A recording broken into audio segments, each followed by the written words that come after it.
G'day there guys, it's your Aussie Hubby Markee, back at it again with another r/legal advice video. Now if you love me as much as I love you, then you know what to do. I want you to mosey on over to that old like button and tackle it like Crocodile Dundee. Maybe even chuck an Aussie flag down in the comments. Now with that said, I want you to sit back, relax, chuck a prawn on the barbie, and get ready for some bloody good legal advice. Now, our first post today is by user Pretend Market, titled, Neighbor Threatening to Sue Over Wheelchair Ramp. Now, my boyfriend has mobility issues, and uses either a wheelchair or crutches depending on his pain levels. I've done a lot of home improvement projects to ensure he can get around the house easily, including a wheelchair ramp up to my front door. My front door is really recessed from the street due to my lawn and hidden by my porch, so the ramp isn't very visible from the street. I painted it to match the house as well. A few months ago, a new family moved across the street, and the wife's never been very friendly with me like my other neighbors are, which I chalked up to her being shy or whatever. However, recently I got a note taped to my door that said she is going to sue if I don't take the ramp down, as it's an eyesore and reduces curbside value.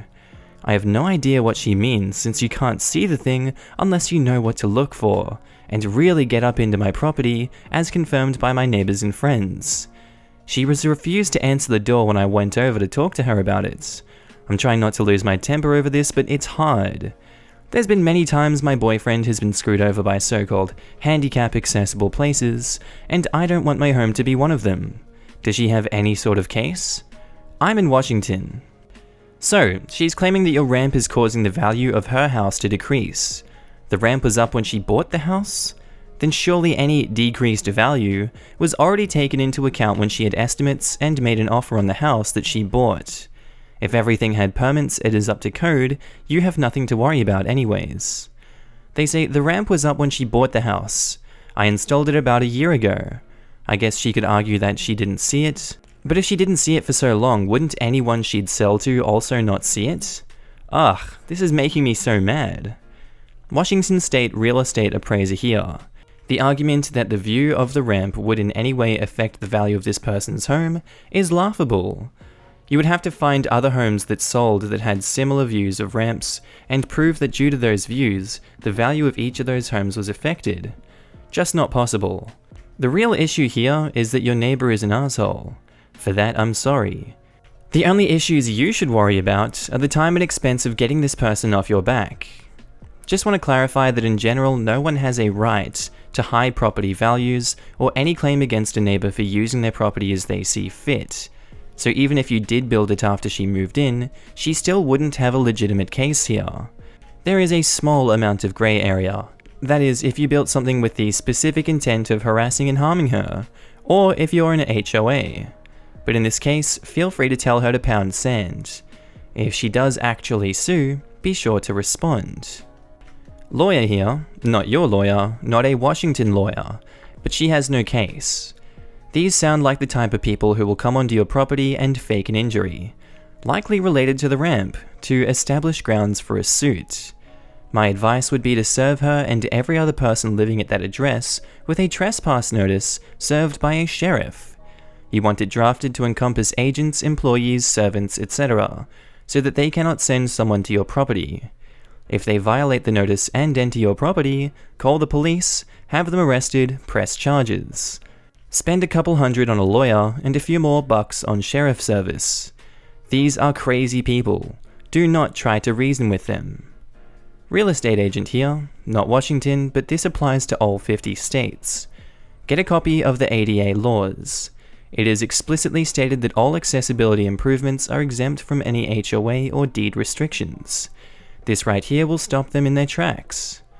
I'll second this comment, but make sure the ramp is actually code compliant to correct gradients, clearance zones, edge protection, materials, colors, any required signage, handrails, balustrades, etc. This sounds a lot, but there will be a pictograph in the building code for your state, clearly demonstrating what the required standards are. And last one by Botti Paranma. She's got nothing. She gets no say in how you maintain your property beyond her right to vote. The city may have laws concerning structures, and she can make a complaint with the city if she so chooses. I doubt they have any legal restrictions on handicap ramps beyond ensuring that they are structurally sound. I got my permits, but I was worried that that didn't matter in a civil court or whatever. It's a very structurally sound ramp. Just wanted to add, she can sue. She can sue you for your eye color if she wants. If she does sue, don't ignore it. Could OP countersue for distressing her? She would have to get said distress documented, but still. The bar for emotional stress. Money. It's extremely high. This doesn't even remotely come close. And now, update, neighbor threatened to sue over a wheelchair ramp. So I put up a bunch of cameras around my property and hung up a "Smile, you're on camera" sign right after my first post. I also lit up the ramp some more, which I was already planning on doing because of trick-or-treaters. I'm excited to say my neighbor's husband personally came over to apologize to me, which I caught on camera. He claimed his wife is stressed over their new baby, which, okay, and he promised not to bother us anymore. I suspect one of the neighbors I talked to read him the riot act. I accepted the apology, but I'm keeping the number of a lawyer close by, and the cameras are always rolling. Dislike being so paranoid, but what can you do? Well, I'm not sure. Not sure you can do much, OP. That's a really good way to go about it. And our next post is by user ThrowAwayThisIs987, titled, "Sister's ex-boyfriend keeps playing Ding Dong Ditch despite us having a Ring doorbell and a restraining order. Cops can't find him when we call them." I'll spare the details of the breakup, but essentially my sister's ex has been bothering us for about a half a year now. We're in California. Relevant events since the start of 2019 include 1. Filing a restraining order and being granted a temporary restraining, about 3 months ago. 2.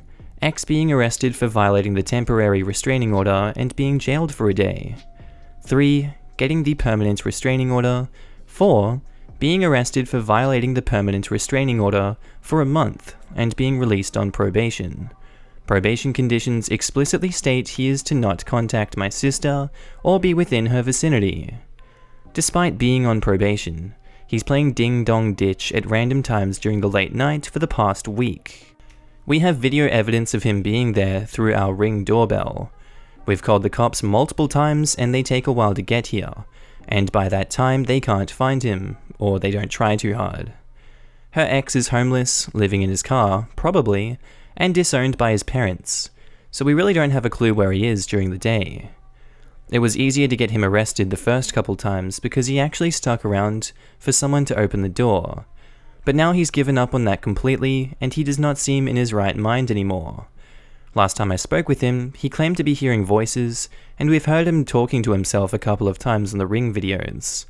He's not doing anything violent, but you never know. He could snap and do something crazy one day. My sister spoke to his probation officer and told her the situation. He's currently scheduled to appear to court next month to address his probation violation. I'm not sure if there's anything else we can do about this situation, other than keep calling the cops and hope he attends his hearing next month. Anything else that could possibly help us? California cop here. Are you getting reports for each time he violates the court order? Or does the cop just say, "couldn't find him," and drive away? Are they taking the Ring footage as evidence? He's violating an RO. The detectives and DA should be building a case against him, / he should have warrants. Yeah, we get reports every time and email them the time-stamped Ring videos. I realized it's, hopefully, only a matter of time until he's caught, but I'd rather see that be sooner rather than later. Email them the time-stamped Ring videos. You may want to follow up with the officer, PO, detectives, or ADA, and make sure your emails are being properly submitted as evidence. Having been in a situation where I had to provide video evidence, make certain that the email you're sending those videos to is appropriate for evidence collection. I've had an officer ask me to email them video, and it never makes it into the report file. A month later, the detective closed the case due to lack of any evidence. They said the officer should not have had me email a video file to his department email, as the detective doesn't have access to officer's personal email, which makes sense. There's no policy or law that mandates officers submit evidence they collect, so I was shit out of luck.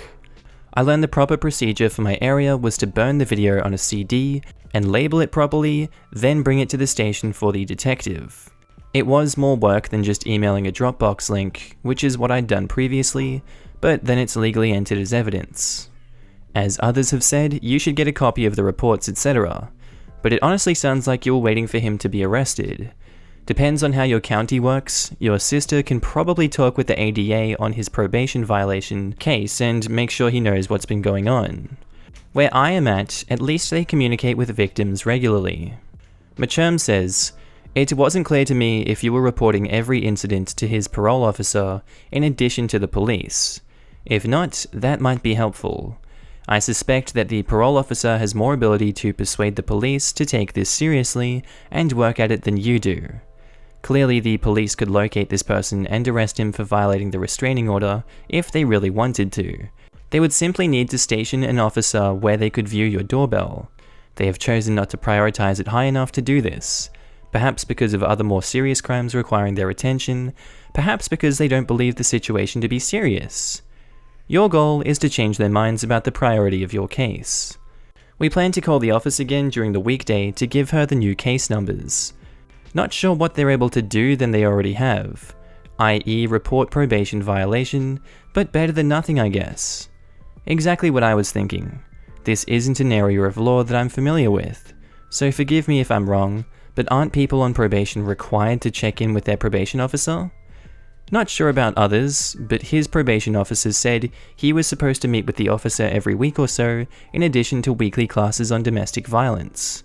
According to her, he hasn't exactly been keeping up with that. And last one, the ultimate ding-dong ditcher. Is there a vehicle in the picture, or is he walking in from far outside of the frame? Maybe worth getting a camera looking at the street to see if you can capture any license plate data or color, make and model. And OP says, "We know his car, but we live in a neighborhood with a lot of nooks and crannies to park in, and our front door is not facing the street. Not even sure if he has his car anymore, since cars get impounded when you get arrested, right? And you have to pay to get them out. He told me he was able to pay to get it out the first time, not sure about this time." And now, update on my sister's crazy ex playing Ding Dong Ditch, California, USA. This literally happened a couple hours ago, so emotions might be running high. I posted about a week or so ago that my sister's ex was ringing our doorbell and bothering us despite her having a restraining order. The cops have not been able to arrest him. He sporadically came to our house, but not with any regularity. But he came this night and well, he finally went off the deep end. Order of events in numbered format. 1. Threw a hammer through the master bedroom window on the second floor. Didn't know it was a hammer until after the cops left. 2. Called the cops to come ASAP. 3. Proceeded to bang on our door and yell like a maniac, demanding I or my sister open the door. This lasted a good 10 minutes or so. We have video evidence of him at our front door via our Ring doorbell. 4. Took his car and rammed it into our patio fence, and then into our garage door. Patio fence is still holding up, but it's clear someone ran into it. The garage door was torn off. We don't have video footage of this since the Ring doorbell is on the other side of the house. 5. Once the garage door was torn off, he entered the garage and proceeded to bang on the door in the garage that would lead into the house. 6. Eventually leaves and the cops show up. We spend some time talking to the cops when the ex rolls up into the driveway. Immediately starts booking it when he sees the cop car. 7. Cops pursue, but according to policy, once the suspect starts running red lights and disobeying traffic rules, they can't pursue farther because if the suspect were to crash into someone due to being chased by the police would be held liable. Which I understand the logic behind, but it's very frustrating. And I think that's about the gist of it. Very unfortunate timing, this happened today because the police force was extremely spread thin in the Bay Area because of the shooting in Gilroy, so they took quite a while to appear. So, some questions I have lingering. 1. According to the cops, he has no warrants for his arrest yet. Is there anything we can do to get that done? 2. Obviously there's property damage that we have to address, and I'm new to insurance shenanigans. I'm under the assumption that we take pictures of the damage, then call our home insurance to see if they cover it, and if not, then tough beans. We have to pay out of pocket. 3. Self-defense is always a tricky subject. If he breaks into the house, do I have the legal right to restrain him and even use deadly force if necessary? 4. The consensus among us is that even if we get him arrested, he might just be insane enough to come back when he's eventually arrested. When he is arrested, we are planning on using that time to buy time for us to sell the house and move. However, if we do move and he does proceed to damage the house when the new owners move in, would we be in any legal trouble? 5. Is there anything I could do that might help out in this situation? 1. Go to the police station this morning with all of this information and talk to them. They will likely get the ball rolling on an arrest warrant. 2. Call insurance. They will handle it, likely paying out then trying to sue the perpetrator for damages. 3. You have the right to defend yourself if you feel you or other people are in immediate danger. You can read California self-defense laws here at statelaws.findlaw.com. 4. You may have to disclose this incident to any prospective buyers. The laws vary from state to state, and it's something that you would have to consult with a licensed realtor or even a real estate lawyer in your area. 5. There are stalking victim groups out there who may be able to help you, even if it's just someone to talk through these things. Reaching out to a local one may be a big help. California standards disclosure forms are especially thorough and require disclosure of any material or facts regarding value or desirability of property, even beyond the extensive enumerated list. A deranged person violently targeting the property will almost certainly fall in that category. What kind of damages would a buyer have in a situation like this? It sounds easier to disclose and avoid altogether. The buyer could have negligible damages if the situation takes care of itself.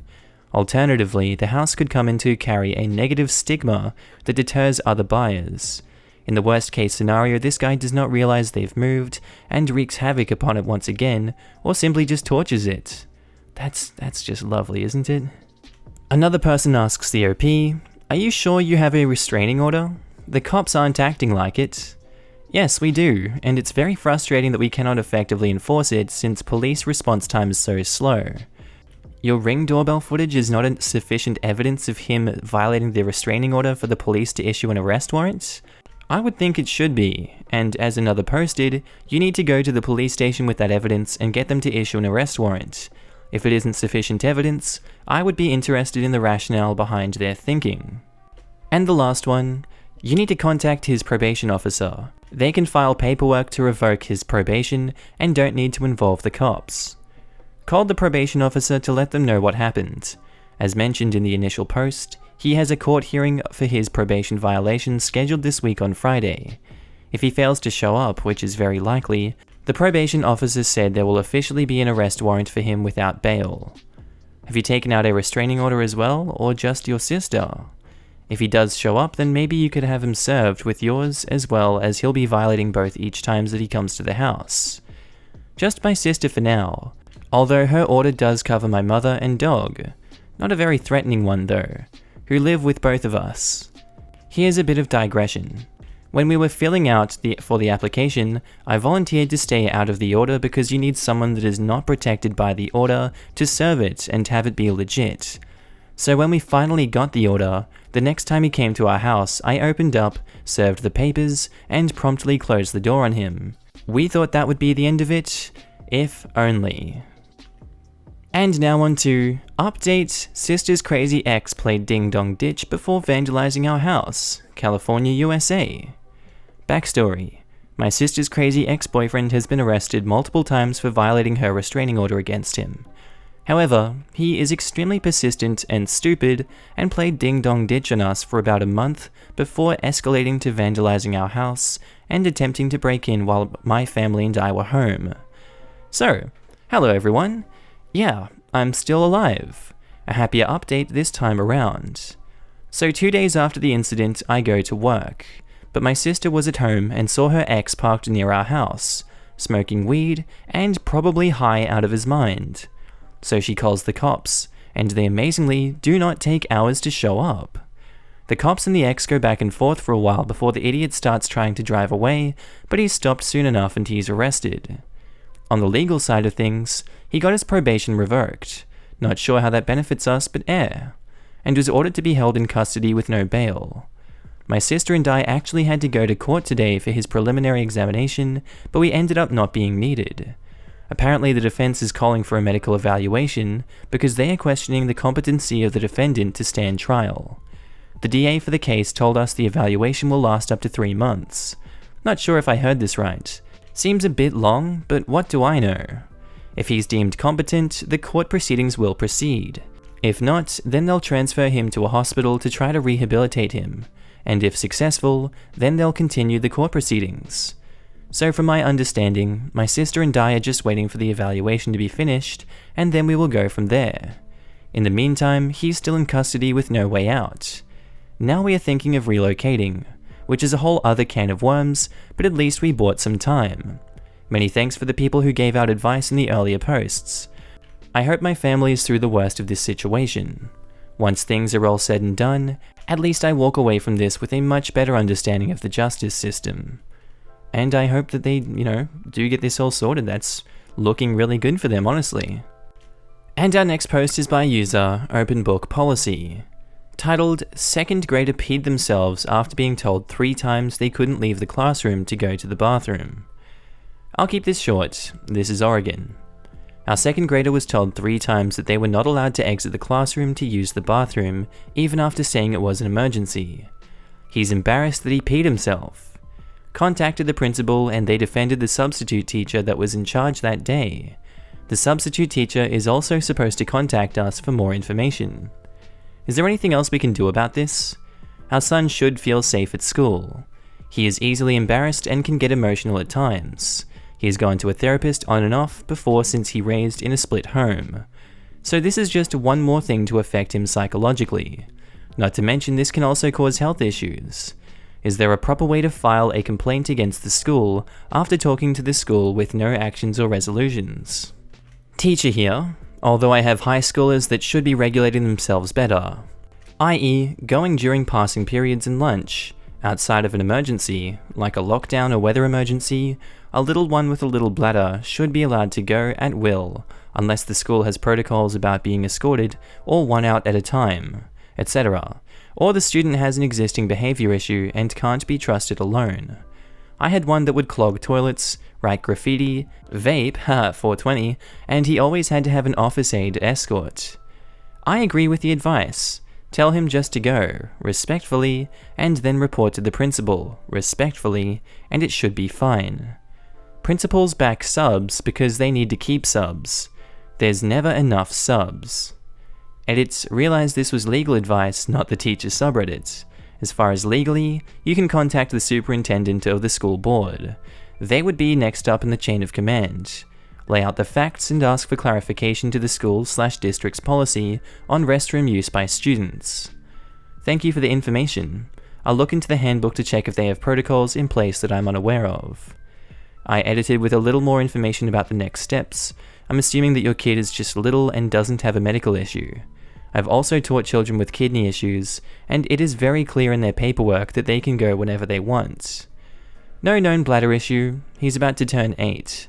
He has a substitute for the next month while his teacher recovers from surgery. I don't know if his actual teacher let the kids go during class time, but maybe she did and our son thought the sub would allow him to go during class.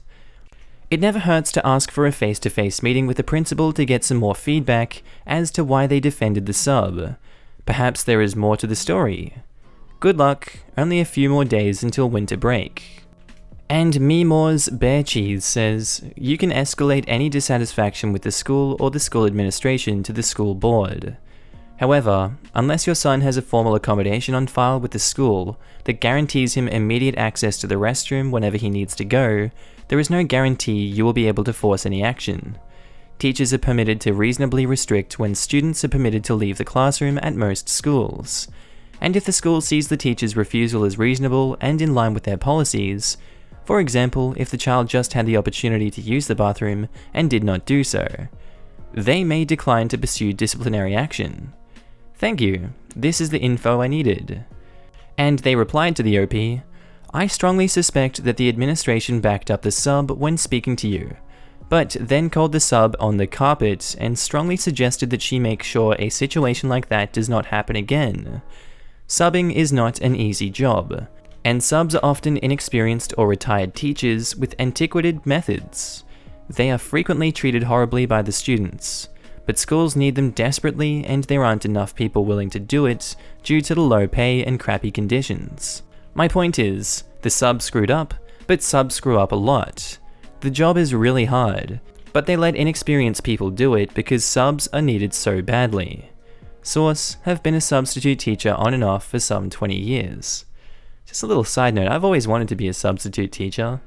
You just like chat with them, you help the kids out, you keep them in line, you start drawing marks on the board when they won't stop talking and you keep them in at lunch. Sounds like a fun time, look after a classroom of 30 kids for half an hour. Now there's some edits in the post that finish this one off. Edit, post got locked. Guess everyone was here for story time and wanted to contribute to similar experience. Seems to be the way these days. Second edit, I'm the stepmom by the way. His mum called and spoke to the principal yesterday. The principal defended the substitute teacher and said she needs to speak to his substitute first. The substitute called his mum this morning. His mum was expecting to raise hell with the substitute. The substitute immediately apologized and didn't defend her actions. She will also be apologizing to our son, which is what we all wanted. I posted on our town's community page yesterday and the school saw. Then I posted here on Legal as well. I didn't post on Legal to sue. We wanted to make a stink so they know what they did was inhumane and also let our son know that we have his back. And I think that's where I'm going to finish today's episode, guys. I hope you enjoyed all these stories today. Tell me what you thought of it all down in the comments below. Sorry that I disappeared for 3 days there. I just wanted a break over the weekend, and I've been gaming a whole bunch, like World of Warcraft and stuff, so I've just been keeping my mind off of things. I'm back now. I'll be trying to post 5 videos today again. Sometimes I get burnt out, sometimes I just do 3. We'll see what I do, but I do enjoy posting 5 videos a day, I'm not gonna lie. It's fun getting stuff out like that. So I'm sorry for, not saying anything. I did put a community post up yesterday. Anyway guys, that's all I've got to say, I guess. I'll see you in the next one. It's gonna be up in a sec, in a hot minute. And subscribe if you haven't already. And I'll see you in the next video. Bye.